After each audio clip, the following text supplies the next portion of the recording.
I think it's not just you and I, but even Dr. Kalam believed in it. 2013 के पास जो है Dr. Kalam said कि I want to devote the rest of my life to education and school education. So 2013 से लेकर के till the point he passed away 2.5 साल तक we worked extensively on education reforms. So बहुत सारी चीज़ें study करने के बाद exactly ये रियलाइजेशन हुई कि बच्चों को भविष्य से पढ़ाना चाहिए, इतिहास से नहीं. मतलब वी शुड, एंड बात मैं नहीं कह रहा हूँ हिस्ट्री नहीं पढ़ानी चाहिए, बट हर चीज़ को सिर्फ पास्ट के एंगल से नहीं देखना चाहिए. एग्जैक्टली है ना, it should be seen from the future angle and then bring the past of it. तो हमने किताब लिखी थी reignited. It went very very did very well and it was the last children book doctor Kalam wrote. And interestingly the first copy of the book he gave it to his physics teacher.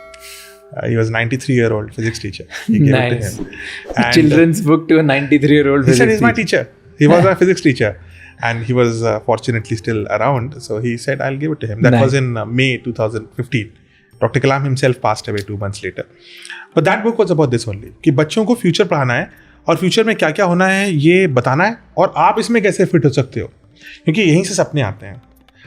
Doctor कलाम को आप देखो तो 1940 में जब 10 साल के थे तो उनके एक टीचर थे शिवा सुब्रमण्यम अय्यर.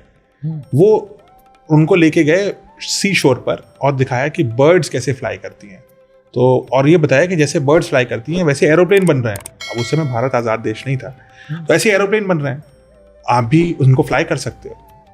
अब वो उस समय का फ्यूचर था और doctor Kalam wanted to be a pilot from that point.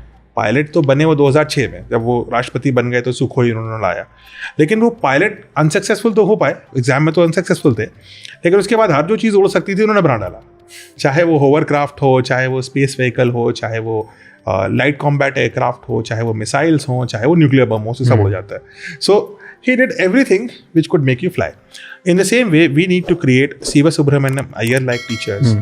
Using AI, using teachers, using whatever we can. And future has to be optimistic.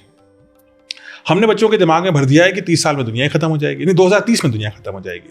मेरे पास बच्चे आते हैं कहते हैं सर पढ़ने का फायदा क्या है, 2030 में दुनिया खत्म हो जाएगी, what is the point, no अभी तो खत्म, so what is the point, मजे कर लेते हैं. सो children have to be not only taught a future, they have to be taught a future which is optimistic.